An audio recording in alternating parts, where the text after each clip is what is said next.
Well, it's coming to the start of a new school year, and that means that we had to do some homework. So over the summer we did some homework, and now we're coming back to you with our recommendations for your listening, for your pleasure, for your reading.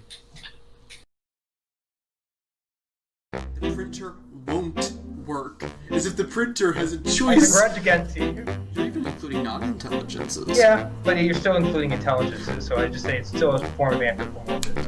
Wait, no, it isn't. That was deep.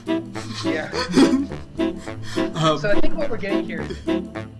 Yes, I agree. I think it is good in as much as a literary... Welcome back to this episode of Behind the Curve, episode 39. That's a lot of episodes. So a lot of me and you giving our opinions Exactly. and other things. Exactly. A lot of bloviating. Alright, so as always, I'm not Matt, I'm Andrew. I'm Matt. He's Matt. And we're here to talk about some of our recommendations for just good all-around content that we think people should take a look at. So, let's see, Matt, do you want to go all in order, or do you want to, alternate back and forth between people, movie, video game? Well, you could go first, but if you don't mind. I mean, I don't really have a preference who goes first. This Sure. is a very easy episode to write, I must say. Yeah, this was an easy one. So why don't we hip hop back and forth? I'll do a movie, you'll do a movie. Sure. It doesn't have to be a specific order. Yeah, so on and so forth. Alright, so I'm gonna start. So, this is very impressive that we... Okay, so for me, the movie that I am recommending is The Ritual, directed by David Bruckner, starring Rafe Spall, Rob James Collier, who you probably know better from Downton Abbey, Sam Troughton and Arshur Ali. This movie, I really, really like this movie. It's about four friends who are trying to overcome the death of the fifth friend in their friend group by going on a trip that friend wanted to go on. And in the course of this trip, they end up in this very, very terrifying forest somewhere in Sweden. And I just really, really loved this movie. I loved the writing, I loved the atmosphere, I liked the characters. It has just an excellent atmosphere for a horror movie. It was a huge inspiration for my own book, my master's project, which I just finished the rewrite of. And I think it was an inspiration for my book. I mean, not necessarily what happens in the movie, but the atmosphere of the movie was a big inspiration for me. I like that it's a horror movie with a blatantly positive message, which is a rarity, I think. And I also really love how it uses surrealism. It intentionally uses surrealism to both frighten and to examine its own themes. Surrealism and playing with the perceptions of reality. What is going on? The fact that not everything is directly explicable. It comes off as very natural. It's just very, very well done. The interaction of the characters is very natural. It's an excellent movie. It's not big budget. It's not anything incredibly fancy, but I just think it's a great movie. It's a great movie about guilt. Interesting. So, what I have, from just you describing it right now, it's very easy, and I guess it's a kind of a fad right now, especially in speculative fiction, horror especially, of, to use, horror elements as, kind of, especially in, with a movie with a high death count. War movies do this, too. Of sort of, supporting absurdism, especially with, the weird surreal elements, I did. If you're familiar with the movement, I don't know if you are. Familiar with what movement? Using... Absurdism. I'm more familiar with absurdism as a humor, but I guess, I mean, there is something to say, like, you know, people in horrific situations will see the absolute absurdity of the situation at times. I feel like that's realistic for people like, people in ridiculous situations, people who are, as Hamlet said, you know, enduring outrageous fortune, the slings and arrows of outrageous fortune. I think it's very natural for people to recognize them as being, you know, kind of absurd. So, would you say that the movie uses surrealism to examine guilt, is what you said, or... I would primarily say guilt. Yes, I'd say guilt is the central sort of unifying theme of the movie. Interesting, which is a brave topic for a movie. Yeah, that's true. Like, from what I understand, like, absurdism, like, at least the kind that it was like kind of like using it to kind of as sort of to almost like as uniting, like, sort of like a uniting theme in certain works to kind of like prove absurdism. Like, I've heard people say the Coen Brothers movies are kind of like that, but like a famous example of this would be like it's like a Broadway play. It actually exists. It's like 1 minute long, and it was just like an empty stage with trash. Then you have a woman screaming, and then the curtains close. It's supposed to say basically life is meaningless or and indifferent. So usually what horror movies do when they do that is like they'll have the main characters killed off, and sometimes there'll be like an element of like you can't tell if something's supernatural going on or not, if it's just like the indifference of the universe or just some kind of cosmic weirdness going on. A very good movie like this is called Hereditary, I believe it came out in 2019 or 2020. But it's very interesting that they didn't use that, because sometimes you're just trying to show like the weirdness of the universe. Like, you could say Interstellar could be taken as a horror movie, but it instead uses its use of cosmic indifferentness to say like how much love can kind of reach out. But that's very interesting. Yeah, I do find when horror movies are like that and they take an unexpected turn, it's nice to watch something different that isn't nihilistic and something like that. It is. It's very nice to see a horror movie that is not nihilistic at the end. Nihilist. Yes. Was it a British movie filmed during the lockdown? Because I think my father might have watched this. I'm pretty sure it came out in 2017. Okay, so no. So no, but it is British. I mean, like, all the actors are British. Okay, that makes sense. I mean, it's English language, so... Yeah. Not that I care. I'm not the kind of person who, like, it's gotta be English language. No, I do every language. Well, I'd say my TV show is not English, so... Neither's mine. Oh, well, how about that? Yeah. So you said that it was based off a book and you read it? No, The Ritual is not... The Ritual, I believe, is based off... It's based off either a book or a short story. I'm not sure. I have not read it. It was I'd say the movie, at least the atmosphere of the movie, was a huge inspiration for my own book. Because as I was coming into like writing the second half, I knew that I wanted to do something dealing with like, you know, the wild. It was supposed to be one of the conflicts, or I guess the main conflict sort of is the conflict between civilization and wilderness, and I use the ritual kind of just of how it encapsulates wild. That's not the point of the movie, but I loved what it did with the forest itself, and I just kind of turned that up to 14 in my novel. Like, obviously, I mean, the story is very different, but the connection of the forest with guilt for me was just, I thought that was a really resonating theme, and I dealt with a similar theme, so it felt natural that I think the ritual gave me the feel that I wanted in the second half of my novel. You know, it also reminds me of two things. First of all, your novel, especially after reading the beta version, or at least the previous one that you just finished, previous version you just finished. Mm-hmm. The one before the final version, I think you just finished. Yeah. To clarify the best I can, kind of reminds me a little bit of Brian Catling's The Vor, which is interesting because it kind of has like this theme of like like the woods, the quest in the woods to find like sort of supernatural. I know that's kind of very general, but like just like the kind of like wildness of it, like you were saying, like it's like reality works differently, kind of a thing. Yeah.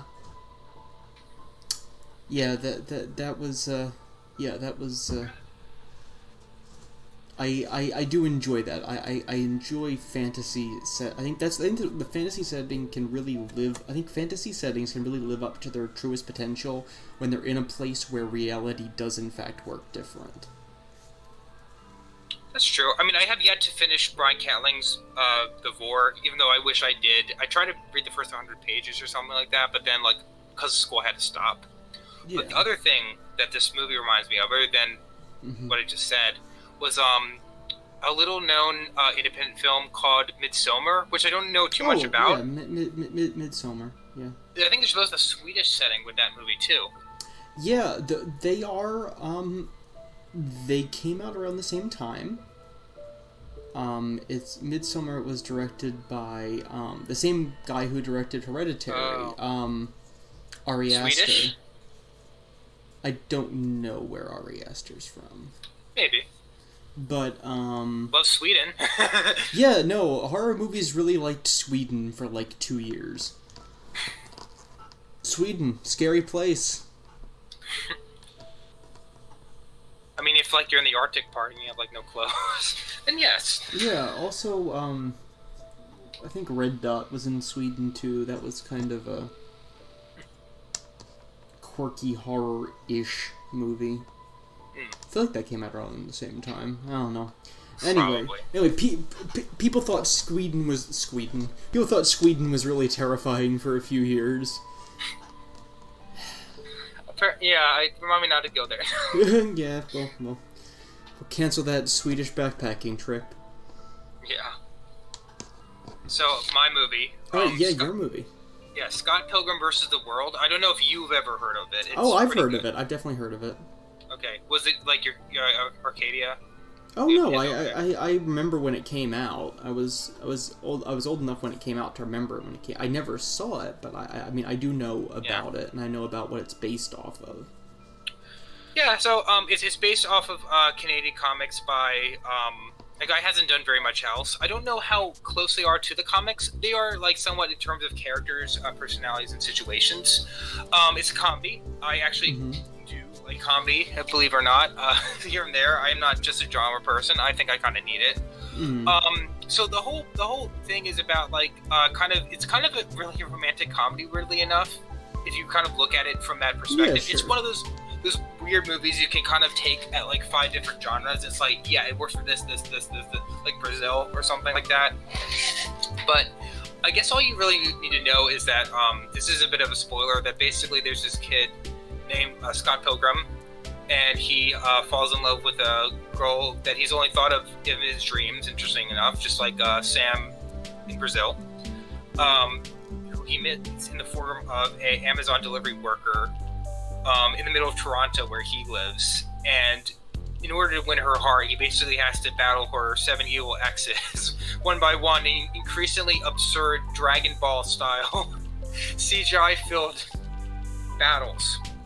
But what's great about this movie is it's kind of like sort of like a video game movie, but not. It's not an adaptation of any said video game, but it kind of follows a style using CGI that isn't trying to be realistic, but really very cartoony and kinetic of the battles. So like one battle is kind of based off Guitar Hero, another one is kind of like an RPG, another one is kind of like a Dance Dance Revolution kind of game. It's very good music in that movie too, as well as the CGI is very good for 2010. I mean, it was made after Avatar, so it kind of shows its age in the sense of what it can do, but because it tries to go for something cartoony rather than realistic, I think it really aged well. Yeah. And I definitely think it's worth a watch. Some people may find some of the humor borderline or politically correct. I didn't mind it, honestly. I can't take on that stuff. It's PG-13. It's not very long. Michael Cera plays Scott Pilgrim. I know. Michael Cera, the action star. Yeah. I mean, from what I know of it, it works. Yeah, I mean, like, it is good acting too. Like Michael Cera, like apparently he was very well known of being like a wallflower type of this, but I think the acting is very good. Like I was kind of afraid watching it the first time to be kind of recycled Napoleon Dynamite, but he's kind of a different kind of character. I don't know. I mean, this is also a reminder that Kevin James was an action star in multiple movies, so hey, look, if Kevin James can do it, I think Michael Cera can certainly do it. And Chris Evans was in there. He was one of the evil X's. Really? Yeah, pre-Captain America, like, Chris Evans, he actually couldn't appear at the Comic-Con portion of that movie because he was filming First Avenger. So, Michael Cera wore a Captain America hoodie to play him or something weird like that. It was like there's a video of it out on YouTube, I think. Fascinating. Yeah.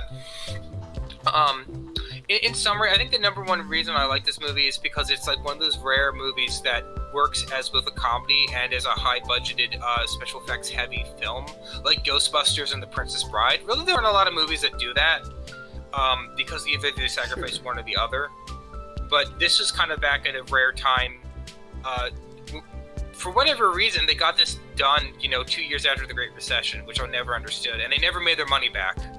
But, it's now considered basically a cult classic, and I recommend to anybody who loves pop culture and thinks you can really combine something like what I just described with a romantic comedy. It really works.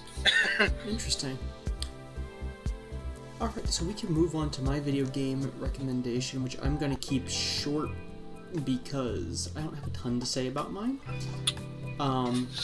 It's a pretty well-known game. It's a classic. I highly recommend. Just The Secret of Monkey Island by Lucasfilm, designed by Ron Gilbert with Tim Schafer and Dave Grossman. It's a classic. It holds up well. It has beautiful sound and visual design. It's legitimately funny. It's relaxing and challenging at the same time. It makes you It makes me at least nostalgic for a time that I wasn't alive to see. It's a nice classic. I'm still working on it, but it's one that I have to recommend just because, I picked a point-and-click adventure. I picked a point-and-click adventure from the entire opposite end of the point-and-click adventure spectrum. But I want to get on to talking about Matt's, but I really like The Secret of Monkey Island. I think people will too. It's a nice game to just relax. Not every game needs to be an incredible, deep challenge, deep, overwhelming, philosophically probing experience. Fair. I mean, I've done that with every other media and genre, so that's fair. Are you currently playing rather a port or like some remake of it? I'm playing the port of the classic. Oh, okay. Onto modern PCs, where you can choose the remastered version or the classic version, and I prefer classic. No. Even though I'd say the remaster does look really good, it's not like they did like a bad job. I just like the classic version better. Oh, so you would say the graphics for the original hold up? Yeah, I think they do, because they're charming in the way that we find early 90s video games to be now. True. So yeah, when my friend was saying my video game recommendations on the opposite of the spectrum, that's true. It's still a point-and-click adventure, slightly updated graphics. It's from 1995, I believe, and it's called I Have No Mouth and I Must Scream. For those familiar with the short story, it is an adaptation of the Harlan Ellison short story of the same name that came around about 30 years before the video game was launched. It's a lot similar to the original. A lot of things are clarified and expanded on the character by the characterizations are expanded upon. The way I heard it is that the way that they expanded on the characters is that Harlan Ellison himself was working with the production team, and a breakthrough came when they were trying to expand on the characters. When I think Harlan said, "You got to ask the question of why did M, the evil supercomputer in the story, pick these people to save?" So I guess I ought to launch into why, what the story is for this. So basically, in the future, sort of like a futuristic Cold War experience, there were three main AI that kept track of all the military of the three superpowers of the time: USSR, PRC, and USA. It's sort of kind of a Terminator-esque situation, and I think that James Cameron was inspired by the short story. Mm-hmm. The machines decide to all rebel against humanity all at once because of being stuck underground and becoming sapient, and they decide to nuke each other. And basically, all of humanity is killed except for 5 different people. And I can't name them all, but they're from various backgrounds. One is like a scientist. One is like they're all scientists. One is actually supposed to be like a Nazi scientist in the game.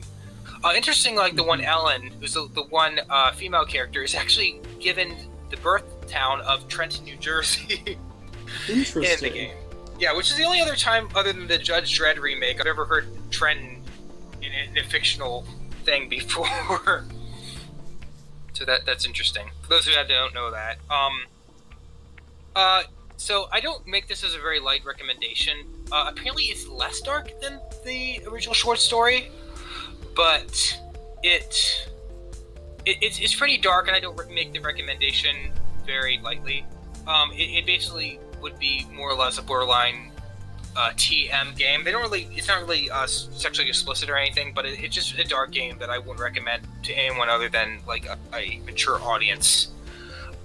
Very good story, very good puzzles. It's so atmospheric. You know, there aren't a lot of maybe it's because of the music in it, but it's just like very haunting, especially with just. I don't know if you've ever listened to the music. I have listened to the music. I mean, I do know about the game, and you are right when you say that Harland Ellison was very involved. He was very involved. He didn't take like people adapting his works lightly.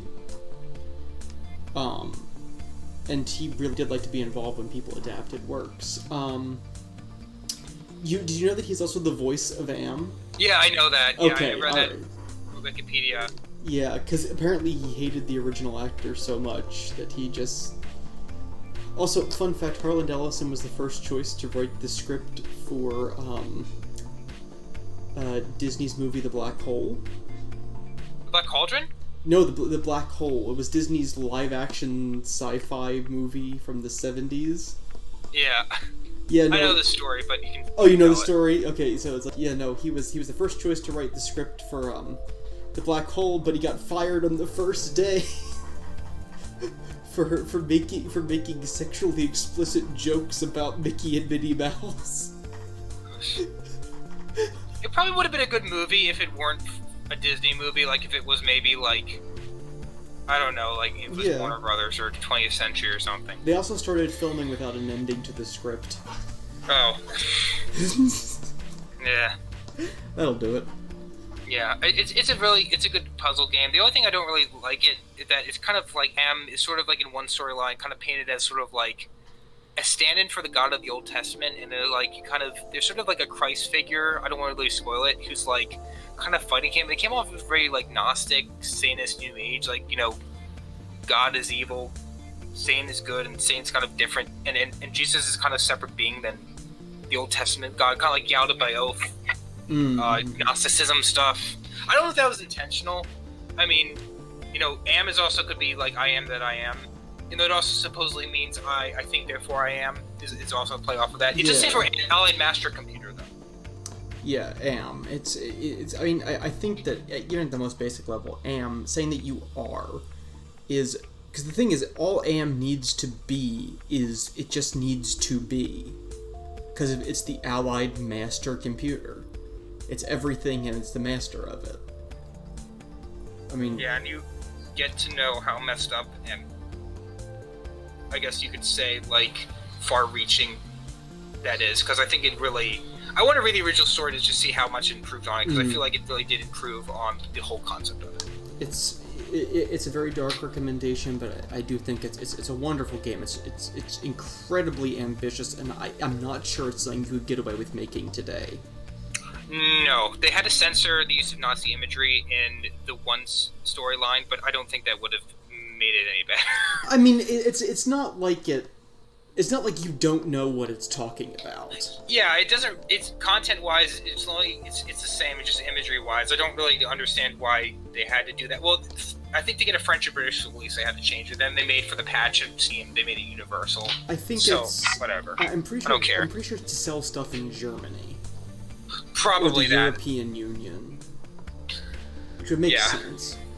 Yeah. So have you played it? I have not played it, but I do know of it. Like, I mean, I have an interest in old point-and-click adventure games, so I know about it.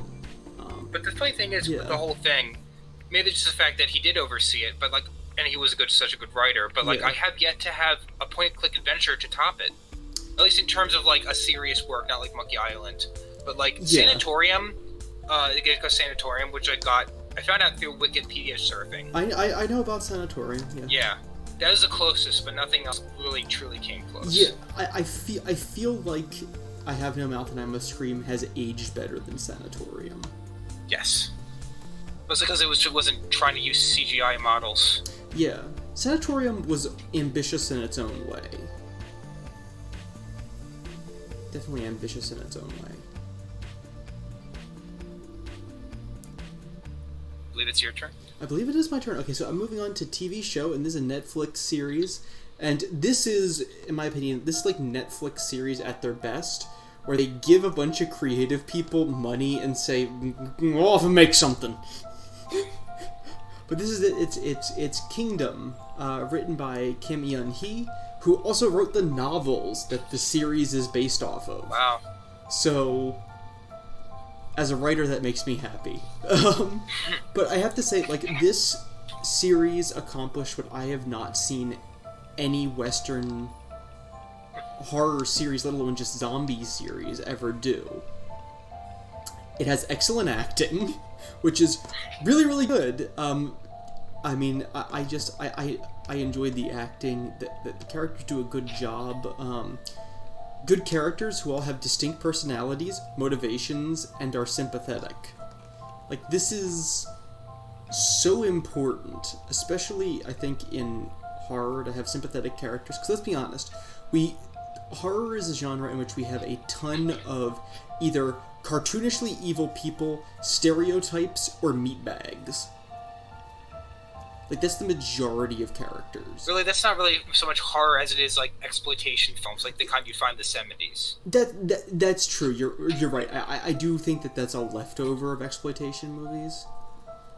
That we've kind of kept around. I'm not a big fan of exploitation movies. Yeah. Me neither. Actually, I was talking to Gabrielle the other night, and I went on an epic rant about exploitation movies and why they're stupid. And, like, people, I think, go back and think, oh, it was challenging the status quo, but did they really do anything valuable beyond shockingly going into points that people had already brought up? No, they just added shock factor to things people already talked about. It's like burlesque, only with cinema. You're right, rather than addressing it in, like, a way that humanizes it. J.G. Keeley talks about this. Yeah. He did an essay about it. I'm sure he did. But just Kingdom is really, really good. The characters are nuanced, they're good, they have distinct personalities and motivations, and they're sympathetic, which is really rare. Even the side characters are sympathetic, and you really do root for everybody to make it. I mean, yes, there is some plot armor, but...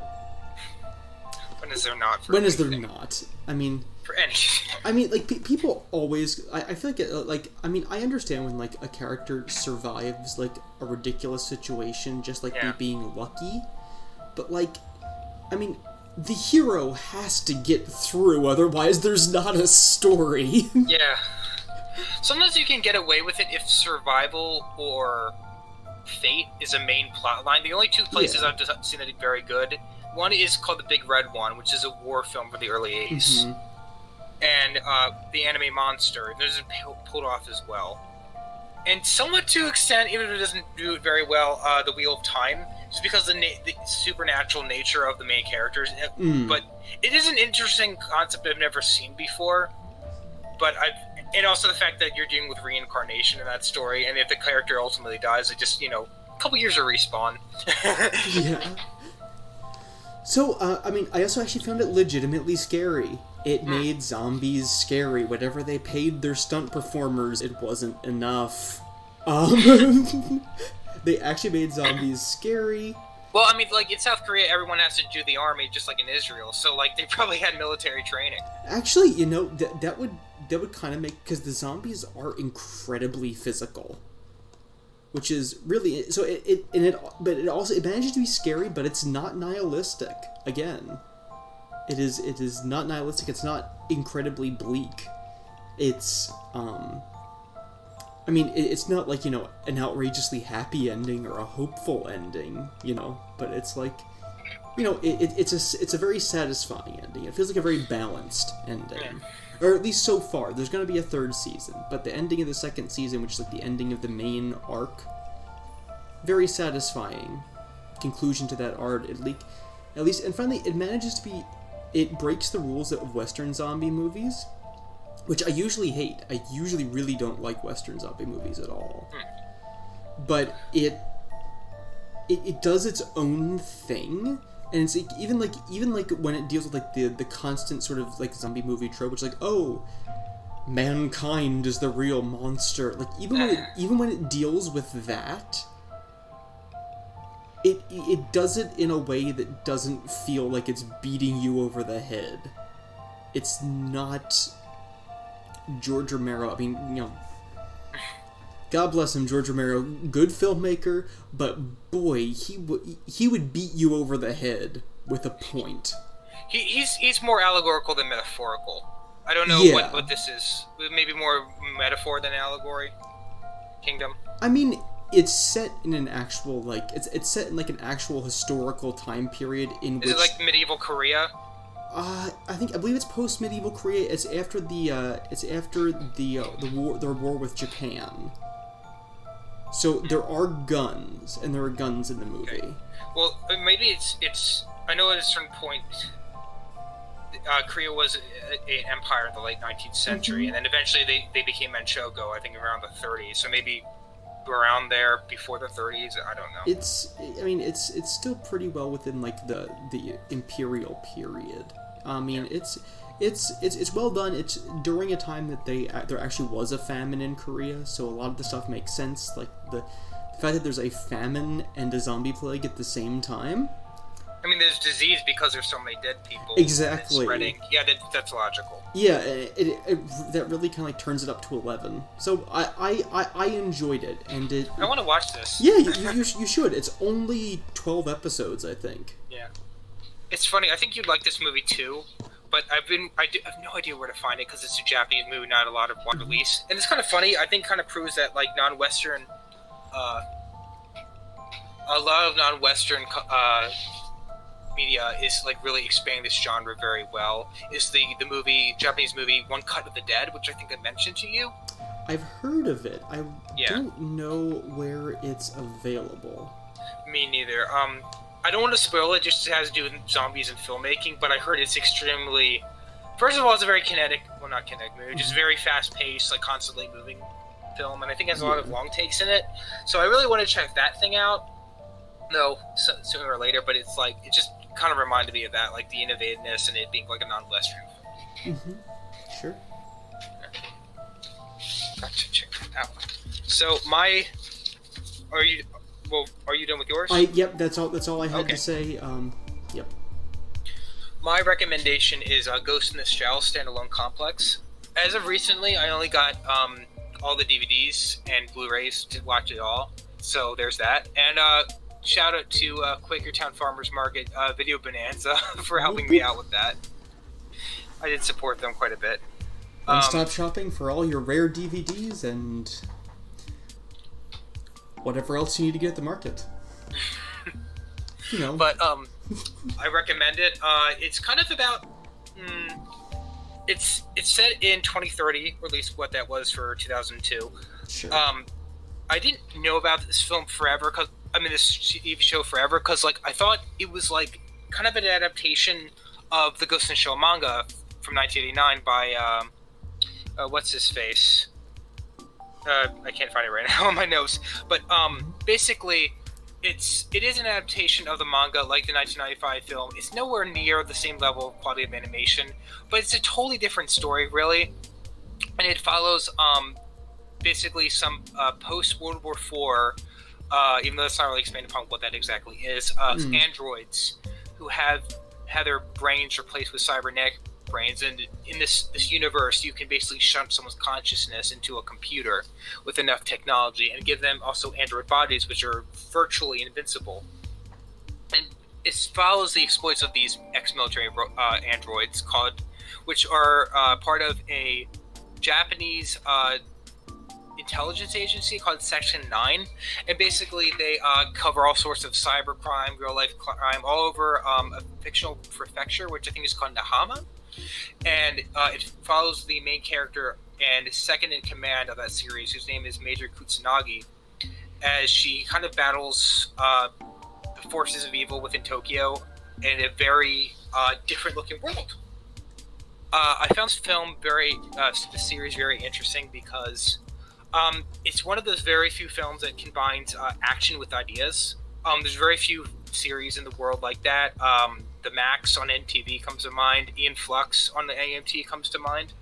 And it's not always investigating ideas. Another thing it's really good at is it's sort of like thinking of future ethical situations that might come into we might come into contact, and how Section 9 deals with them. This is a bit of spoiler, but I won't tell you the context of it, but basically in the future, there's these Japanese bureaucrats who have a lot of debt from switching to cybernetic bodies, and because of that, their cybernetic company that built these bodies basically manipulated them to a high degree. And it's just very interesting to see how they do that. It's the entire point of season 1, and I won't spoil it beyond that, but it's just a very interesting take on cyberpunk. Maybe not all the ideas were invented within this series. It sure seems like it. It gives them very new blood, so to speak.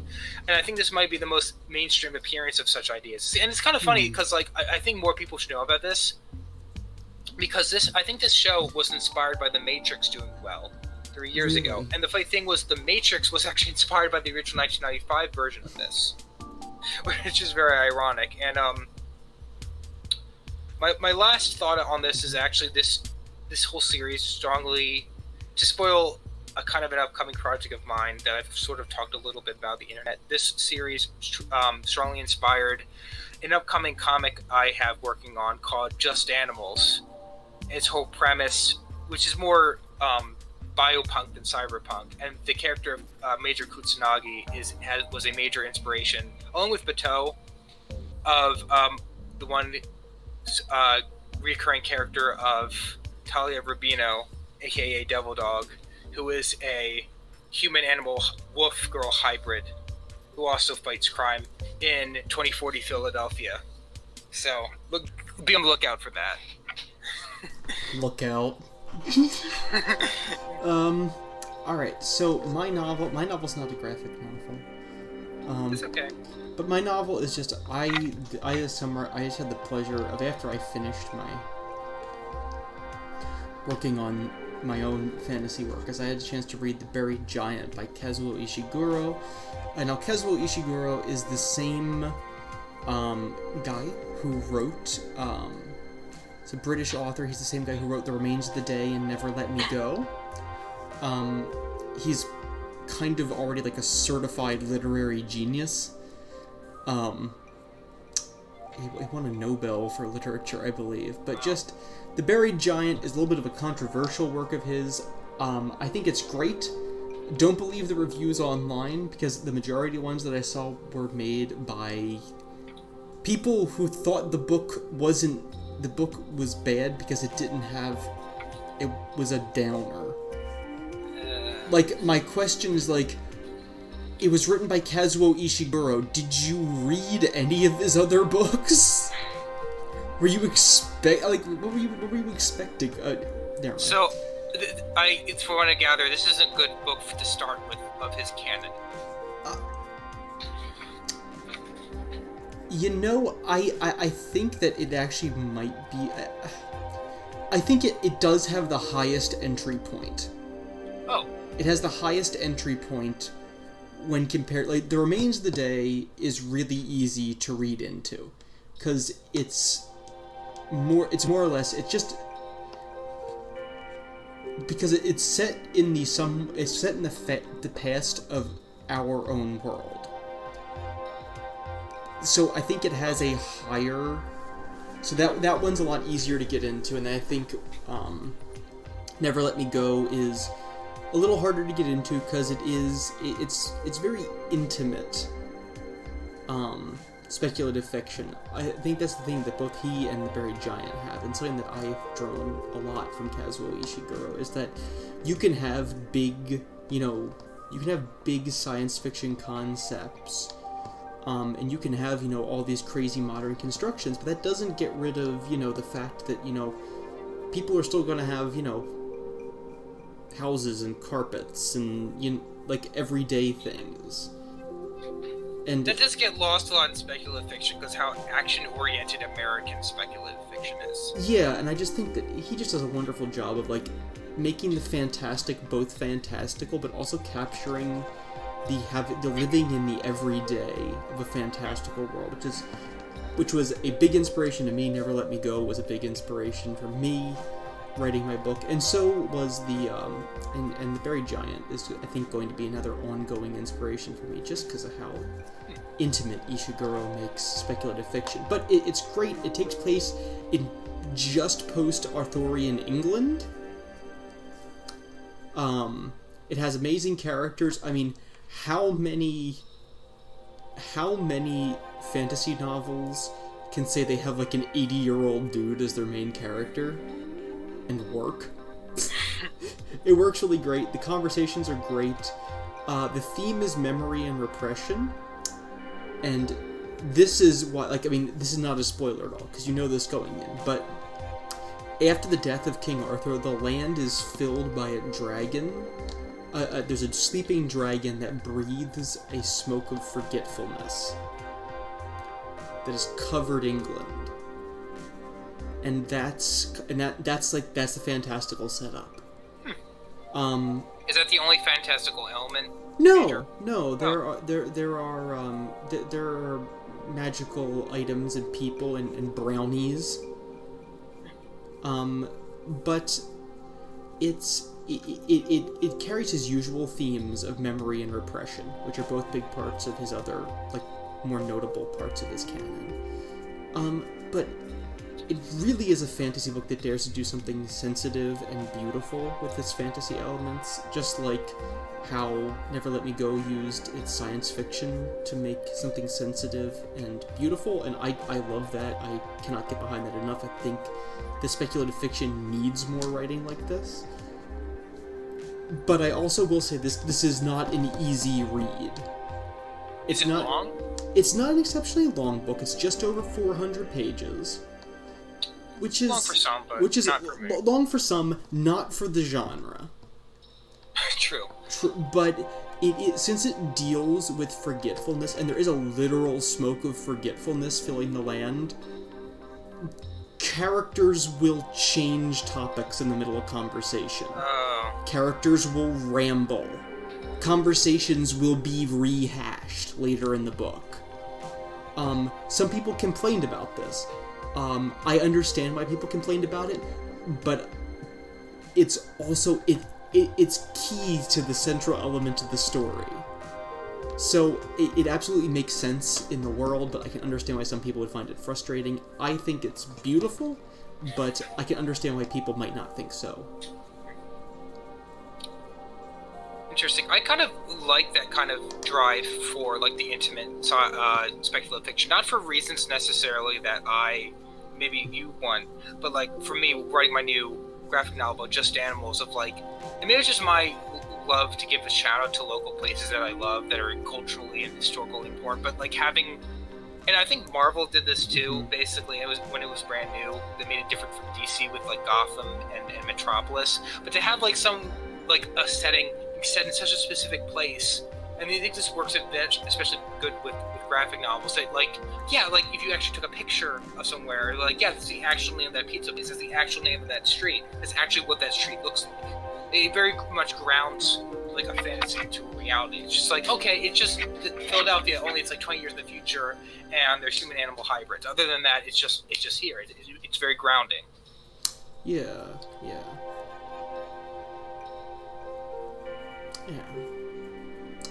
It is grounding. I like that. I've become a lot more fan. Like, there was a time when I was thinking about my next project where I was on a little bit of like I want like realistic sci-fi kick, and then I kind of stepped back and I'm working on my next project. I mean, I think my next project's going to be sci-fi, or like somewhat near future or at least it's going to be retro future sci-fi. Of course, I don't think I would ever make something that's not retro future sci-fi as a big project, just because of. I can explain my reasoning behind that some other time. But like in short, I want it to capture both the future and the past, so it can never be trapped in the time it was written, because so much sci-fi is trapped in the time it's written. So I want it to capture a past vision of the future, so that it's always going to be in its own time, rather than trapped in the time it was written. That's my personal thought. I think it's almost the same way that like a sci-fi movie from 40 years ago ages better than a sci-fi movie from 20 years ago. Yeah, if it's done right. Like Brazil kind of did have that retrofuturism, sort of like a British diesel punk. Yep. With like a mix of different eras. Brazil did it really well. Alien Isolation did it almost perfectly. Those, what I'd say, are two of my biggest inspirations, and why I chose to do that, because they take old technology and new technology, and they're not necessarily realistic, but they're grounded and feel real. And I think that's really more important in a work of fiction than being realistic. Or like slavishly realistic. I mean, like, you can't just like, turn off gravity, but you know what I mean. Yeah, I would be more on the slavishly realistic part, but I definitely know that you've taken realistic ideas from people like Isaac Arthur, and you've tried to make them work, which is... Especially since I didn't know about certain concepts before I watched him. Oh, I know. He's such a great channel. I'd say he's a major inspiration for, like, how I think about sci-fi. Him and... Yeah. He and Kazuo Ishiguro. He's a very logical thinker. It's like, okay, fine, you have artificially intelligent robots. Like, why do they have bodies like us? Like, that's not true now. Yeah, like just like logical thinking. Yeah, it's just, it's not even necessarily like you need to plan things out to the nth degree. It's just that, everything needs to have a why. Exactly. Yeah. Alright, so to move on to your novel recommendation.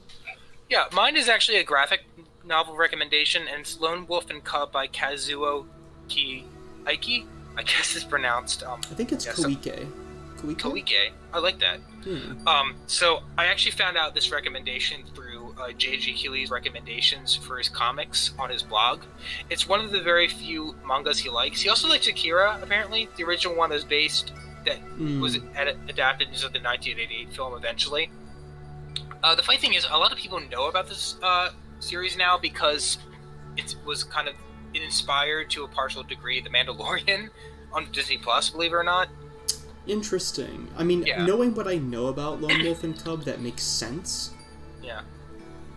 And I should preference that this series is not about an actual wolf warrior and his cub. I just don't want to disappoint anybody, yeah. I know Andrew's disappointed. Anyway. That's probably the nicest reference Kevin Sorbo is going to get on our podcast. Oh boy. Sorry, carry on. But I do really like this series for the same reason that Keeley does. The art is very interesting. It actually it published in 1970, so it kind of breaks a lot of weird manga things that are kind of initiated, that are like around now. Like all the characters intentionally look Japanese, and it gives it kind of a realistic flair. It kind of was unintentional, but it looks very good now, and it's not digital. And you could tell he did all this work. It's in black and white, but it really works. And from what I read, it's also based off of the art. I mean, traditional Japanese sume-e ink and wash painting, which I'm not familiar with. But whatever it is, I really like it because I like the art in the manga, honestly. That's very interesting, because I was gonna say that, like, people often talk about, like, you know, oh, like, black and white, like, if you have a great artist, they can make black and white can be just as good, if not better, than color.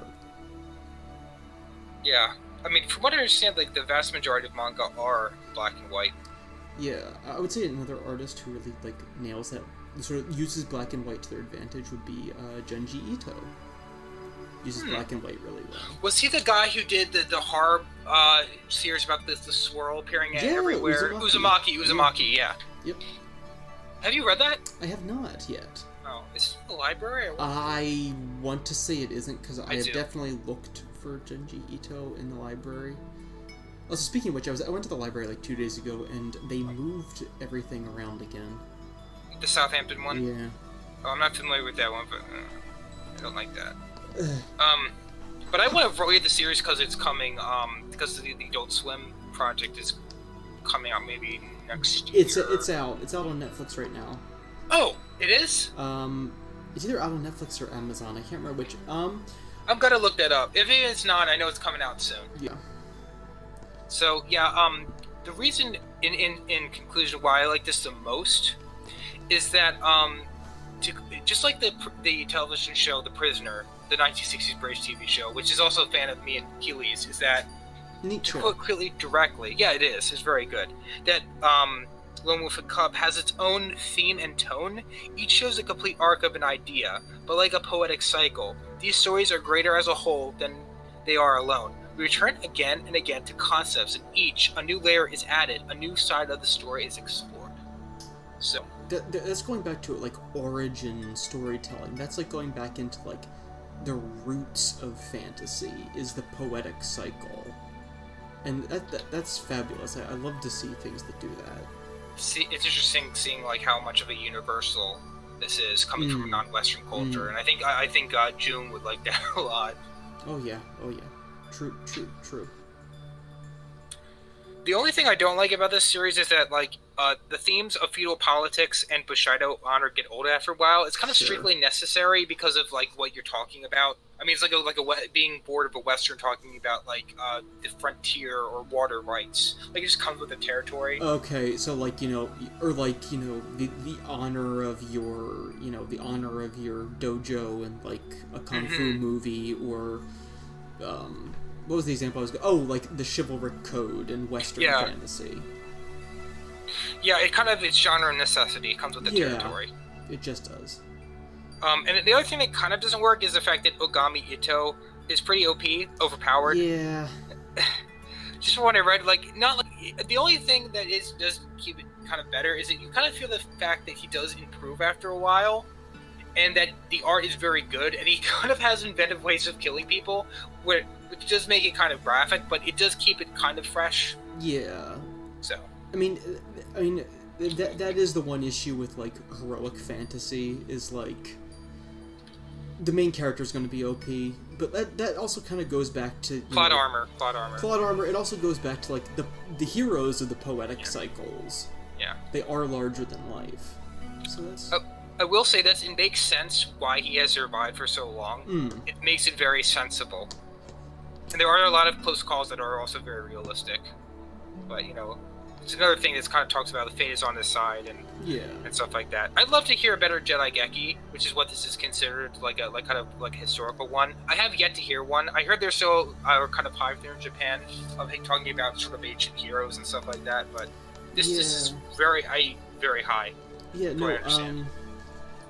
I think that's great. I think the closest thing that I'm aware of is probably Monkey, or the Monkey King, or the Tale of Monkey, which is from China. But that's kind of the closest, like, historic, which really is still, that's a pretty fun read today. Like, if anybody has the time to, like, go through the whole thing, it's really long, but it's really fun, and it'll help. And the fact of how much influence that's had on literature beyond China, like in East Asia and India even. It's kind of the gateway to, I would say it's the gateway to, like, understanding the fundamentals of, like, Eastern, like, literature and mythology. Like, the same way that Beowulf is kind of a touchstone for Western literature, Monkey is kind of that for Eastern literature. I've heard at one time that the adaptations for that series is a bit like The Wizard of Oz here in the West. Because there's a lot of remakes, a lot of sequels. It's considered, the original 70s version is considered a classic, just things like that. Yeah, I mean, I can't speak for the visual adaptations. I have only read the whole big honkin' thing. Really? Which is big. It's big, it's interesting. You read for school? Yes, for Asian literature class, which was one of the best classes I took. Because you know, that's one thing. Is my only bummer was that in the cycle of, like, international literature classes, I missed African literature by 1 year, which would have been great to do, because I got the 2 cycles of European literature, Asian, Irish. I missed African by a year. Yeah. So I would have liked to have run the whole thing, but I missed the international literature triple crown at Cairn by 1 year. Yeah. So, and you never went to Scotland. It's true. I never went to Scotland for grad school, which was disappointing. One day you will. Yeah. Do you have any just, like, bonus side recommendations to throw in there before we move into questions? No, I would have to really think about it, but Okay. I'm sure that we could do a remake of a sequel to this series one time. I could do it in a heartbeat, but for now, we'll just stick with this one. Okay, and mine is, what is the, I can't think of the book. Oh, here it is. It is, Everything Begins and Ends at the Kentucky Club by Benjamin Adair? I don't know how to pronounce his middle name. It's Sains.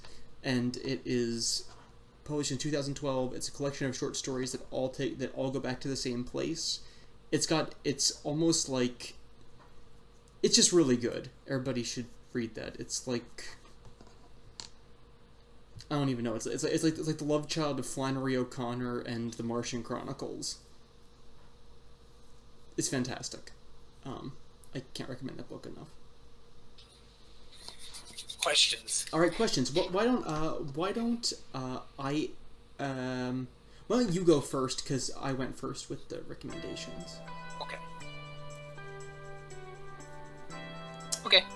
So me first with the questions, yeah. I guess. Okay. So number 1, and this counts for, like, distractions like you have while writing or trying to write and can't. You can choose either one. What would you say is your biggest distraction in your writing process? Biggest distraction in the writing process. That's really good. I think it can be trying to start when you're stuck on something and you feel like you can't keep working on something. So, like, for me, oftentimes if I hit, like, I'll hit a point where I'm not sure what happens next. So usually planning out what happens next can be the biggest distraction. I'll get so, like, for me, planning instead of writing. Yes, I tend, like, I'll go for a while and then I'll stall, and trying to get out of that stall becomes a major distraction. Yeah, that I guess was for me. Okay, so my question for you is, how do you think the pandemic has affected independent filmmaking, especially, like, on a personal level for you, someone who's hoping to break into independent filmmaking in the future? Like, how has it kind of changed how you look at independent filmmaking? Well, obviously, I think that China is going to get a lot of filming since they don't have a lockdown right now, and Australia probably won't because they really won't let anybody into the country. They take their lockdown so seriously. Mm-hmm. But honestly, the lockdowns right now, and I guess COVID with it, because I do believe that you should quarantine. I believe that as a sick person, I do believe that's biblical. That's right. But it was, I guess, this is kind of common knowledge. I mentioned this in a video on my YouTube channel that it kind of persuaded me to not so much quit filmmaking, but kind of to focus entirely on making comics at this point, just because they're cheaper. Cancel culture is less of a problem because of that. They're easier to make, things like that. I'm not opposed to making films, but I don't know. Like, I just feel like this whole lockdown, there's going to be like a lot more restriction on things coming up, especially for international travel and international film permits. So I think it's going to make things much harder, except for countries like China. So I really think that it persuaded me to not go into films, even though I do have a film script that I don't think could really make a very good graphic novel. It's Black Swans and Red Dragon Kings. Well, I didn't technically finish it, which is, whatever. I couldn't necessarily see. I couldn't see it turning into. I couldn't see that like as a graphic novel. I don't know. Fair. Actually, so this actually brings me, because this is actually, I'm going to ask my second question because you just perfectly bridged right into it. So it's, I say, so you do work on so you work on comics in addition to screenwriting, and like you focus on it more now. So if I can ask, this is something I've always been interested in, because I know a few other people who, a friend of mine from graduate school worked on comics, he and his wife both. So how do you imagine your comics? Do you, like, they start as panels and images, or does it start out in your head as like a written story, or almost more like a screenplay where you're like blocking action? It starts out with like kind of like a movie in my head. Okay. So I kind of had to translate the movie into a comic, but like it is story first. I'm a writer and then an artist, and I really shouldn't call myself an artist. I've been practicing drawings using an old book by a nice Greek American man who lived about almost 80 years ago. Wow. So I've been trying to I haven't been practicing art in a while, but as a writer first, I'm not like the kind of guy like, oh yeah, I'm gonna go on my break and go doodle some OCs, original characters, and like try to integrate them into the story somehow, some way. I'm not like that. Like, I'm like story first. I know what I want. It's not that I can't work with others. I'd like to work with others. I can see myself working in a writing section or a writing workshop. I don't like deadlines. I really should like have self-imposed deadlines. But yeah, I do, as a writer at first and artist second, if at all. I do want to get good enough that I can write my own storyboards. But I imagine like almost like a novel writer first. Like I kind of grew up wanting to be a writer, and then I wanted to become a filmmaker second half of my life, and now I can kind of be both as a comic artist, but I'm writer primarily first. Well, thank you. That helps me understand. Alright, and finally your second question for me. Okay, so how do you mitigate the problem of being so enveloped in fiction/media that you miss out on real-life interaction, and as a result, make your own fiction detached from both originality and plausibility? So this is like a general writing question, because writers, we tend to be enveloped in fiction and media that we miss. Okay, so, detached from both originality and plausibility. Okay, so the one thing I will say to keep my writing original, I tend not to read the genre that I'm writing at the moment. Interesting.